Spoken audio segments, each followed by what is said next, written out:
Hey guys, daskro here again. I'm playing some pubbing with Nexus K-Rake. K-Rake is one of the draft picks on the 8v8 Championship Gaming League draft tournament coming up. For those who are not familiar with the draft tournament, it is a tournament where there are a number of individual players that play together, and they're all ranked based on what the community thinks that their score or potential is, and then they are picked one at a time, with the top seed being the most sought after and the lowest seed being, well, not so sought after. Nevertheless, though, K-Rake is one of the top tankers in this list, along with a number of other great tankers, such as Lithos from Team Crucial, Acute Chronic from Team Nexus, and McAloy from Clerks. I'm playing too. I'm not nearly as ranked as high as they are, but I wanted to sort of have a conversation with K-Rake while we're pubbing it up, and sort of describe a little bit about what this draft league is all about, and what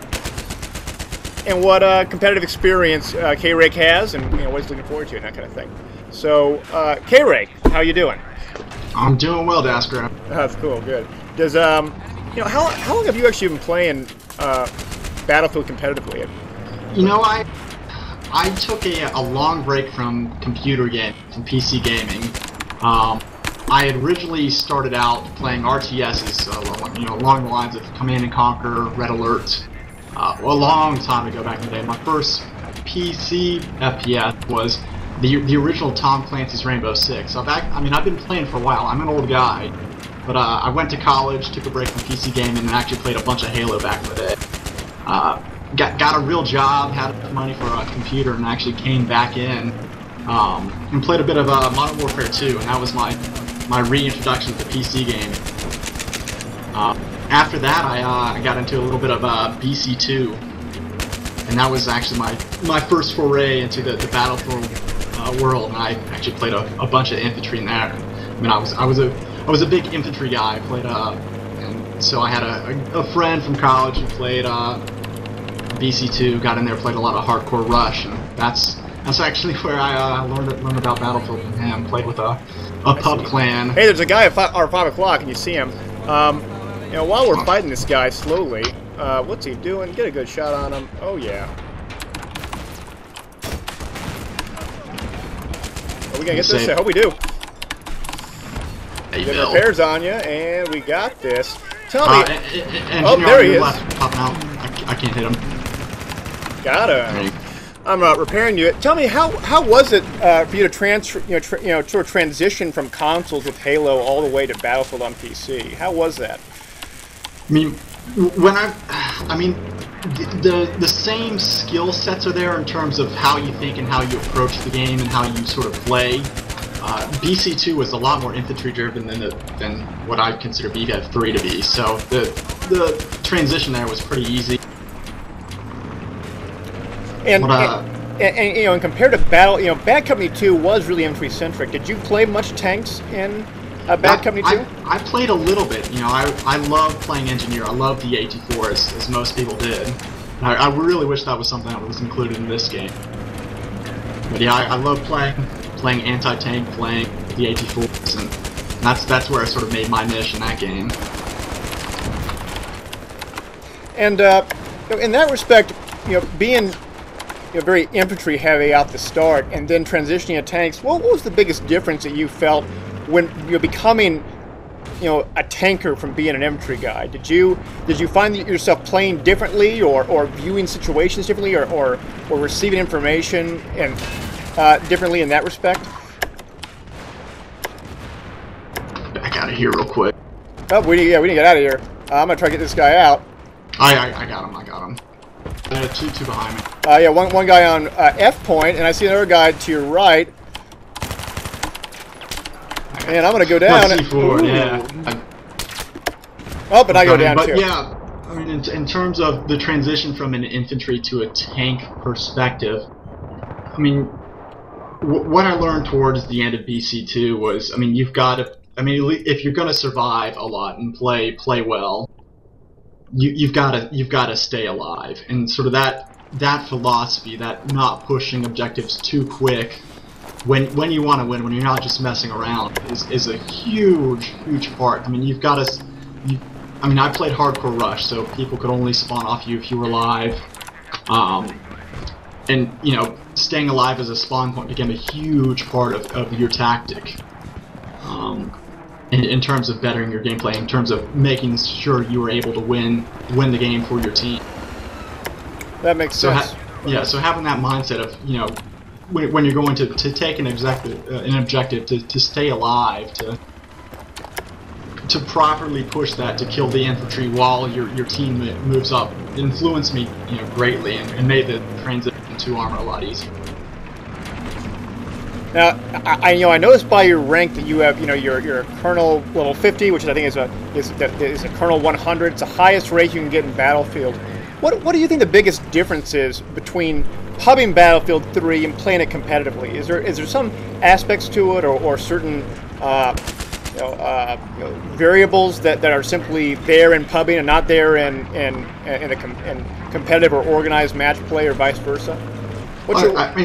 I think the biggest difference, obviously, between competitive and pubbing is, I mean, the skill quality among the players. I mean, you can get away with a lot more in pubbing in terms of positioning, in terms of action, than you can in a competitive play. I mean, you're able to do a lot more by yourself in competitive play. So I tend to just rush around and see what I can make happen, working on different sort of skills and playing. I see. You got that versus what you can do in competitive, where it's a lot more. I mean, you push to support your infantry in a competitive setting. And as a tanker, how much do you depend on your team to support you in competitive play? I mean, right now you and I are playing together, you know, in sort of a, while pubbing, and I'm repairing you, and where I'm using the gunner, and then I'm gonna switch to CITV if I need to, that kind of thing. But I mean, how does that contrast compared to the kind of support you experience when you're playing competitively?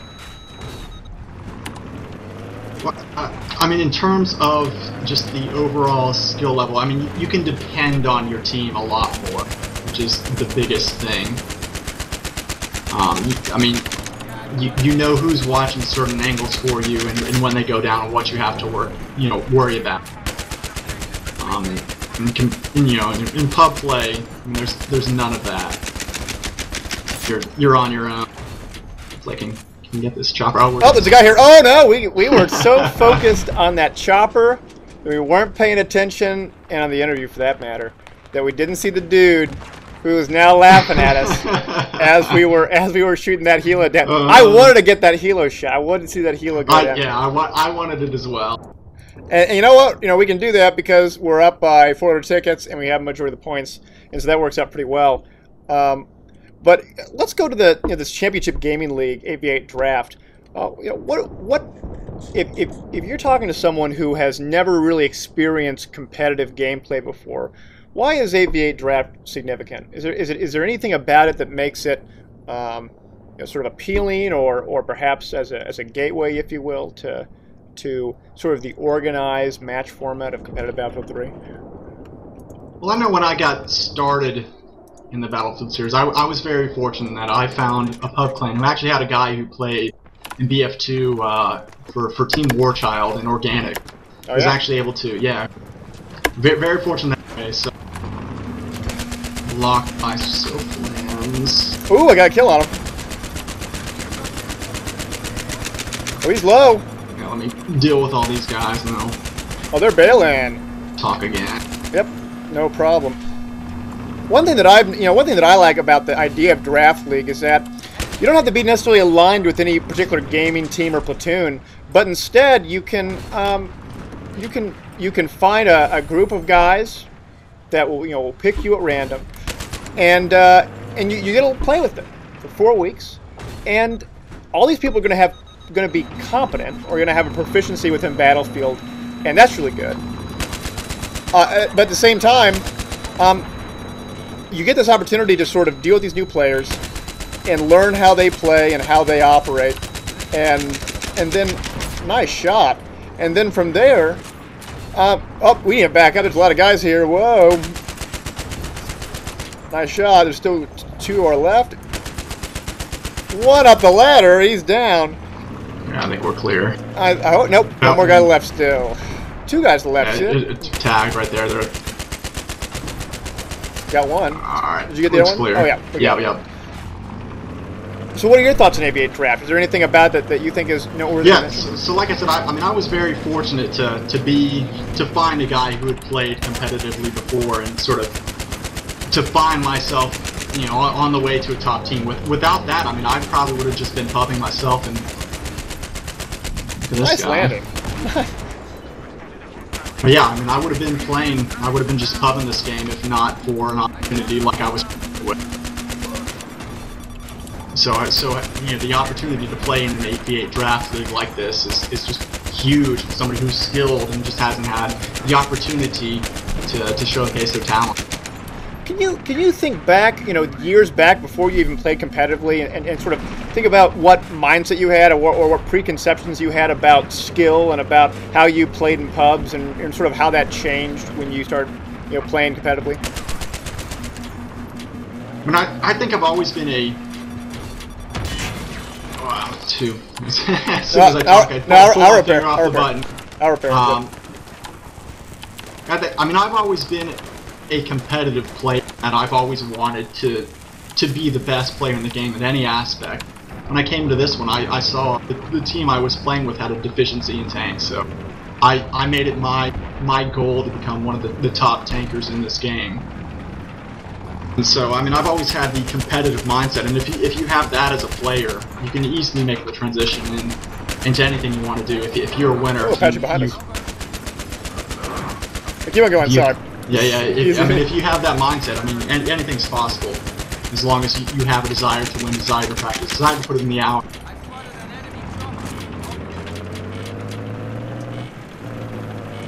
That makes sense. Now, all that being said, are there any players that you're looking forward to perhaps playing with in the event, or perhaps players that you are looking to not play against in this event?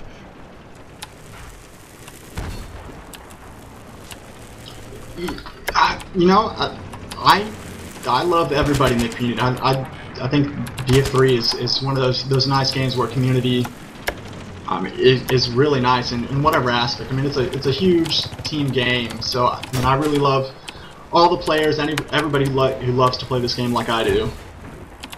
And hit marker on the chopper, and it doesn't. And I saw you got that 1 chopper kill while I was repairing you. I didn't catch it on footage, but I saw the kills on it.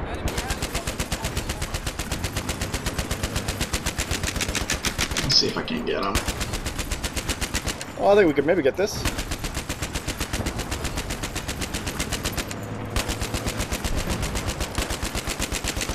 Oh, there's a C4 guy coming up, I think.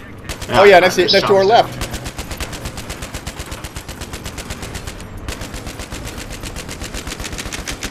Oh, he's low. He's next to this rock. Oh, you're dead. You got him. Someone got him. I can hop out and repair you real quick. Yeah. How often? I mean, when you play in these matches, I mean, how much do you rely on your team to do things like repair you and spot out guys and things like that? When I played with IOV, which was Icons of Anarchy, the team that I played with before Nexus, I had a great repair guy. That the sort of the fill you have between your repair guy and your vehicle in matches. Wow, I cannot. We're all blind. Push to talk is tough. It is tough. Huh? I mean, it's gonna have this long narrative all the while.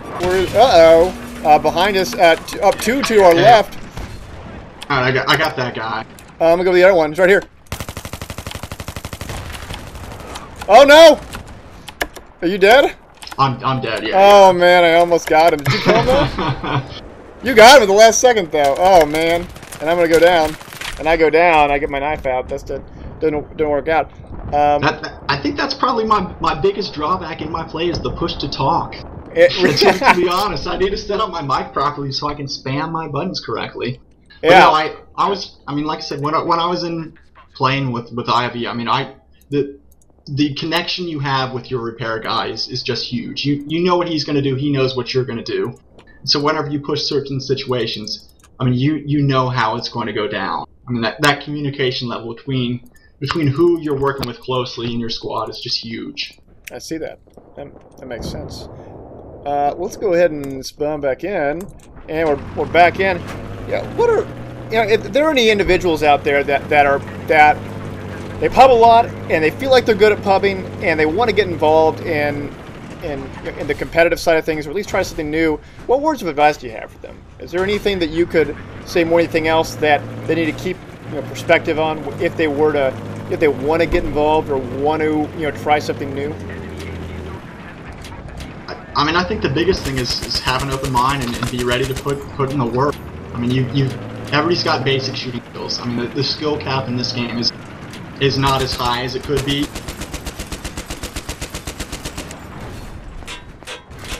Oh, we're taking hits. He's hurt. Reps. Trying. Oh, I think we're gonna get this.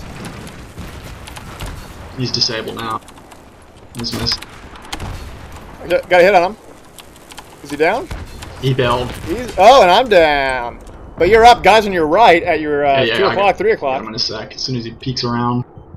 Oh, they're aiming for you. Another one there next to the wall. I saw repair real Spawning quick. on you in 2 seconds. Yeah, jump in. I'm repairing you.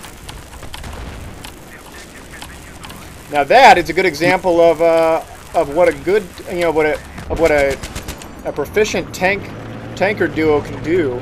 Is that you can take all this damage. You can take all these enemy fires from folks. Guys on our left that are now 11 o'clock. Behind the walls, looks like. Got him. Looking good.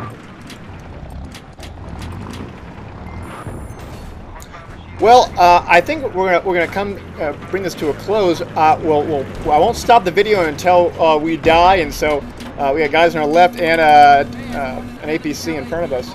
But are there any closing thoughts that you have, or anything that you'd like to give shout-outs to, or anything around those lines for the video? Infantry pushing up. I can't really think of much. Infantry to our right. Oh, and you got him. Nice job. I'm gonna keep on respawning in. APC pushing right on you. Yeah, he's down. And infantry to my left. And to my right. I see that. Oh no. All right, I'm back on you. And I think we got him. we look clear. Yeah, I think we're clear. Very nice. All right. Nope. One more underneath the little rock area, whatever that is. No clue where we're getting jabbed from. Now got our noon. Nope. Yep. Got him. He's up on the hill. I think you're good. Anyway, like I said, are there any closing thoughts? I mean, I think for anybody wanting to get interested in competitive play that may not have the resources or may just has not found a way to get noticed in the community, I think Draft League is the way to go. It's going to be interesting to see the players that come out. I mean, like I said, I was a pub star in BC2. I played infantry, and I was fortunate enough to find somebody who was able to give me a chance to show my skills. And so this Draft League obviously presents that opportunity for you as well. Yeah, that is definitely the case. I didn't actually know that two different tanks spawn here. Didn't we take this tank at this point? No, we got the deployment. Oh, got it. Yeah. Never mind. Yeah, APC in the tank here. All right. Well, let's just cut the interview off here. I'm still going to keep on recording. We're just going to keep on playing. Enough of the questions. Let's just have some fun. Perfect.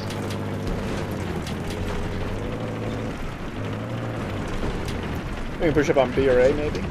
Oh, yeah, they got an enemy helo. No, transport helo on A. Look at all that gunfire.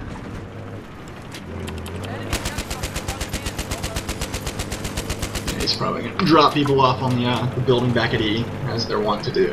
Oh, yeah.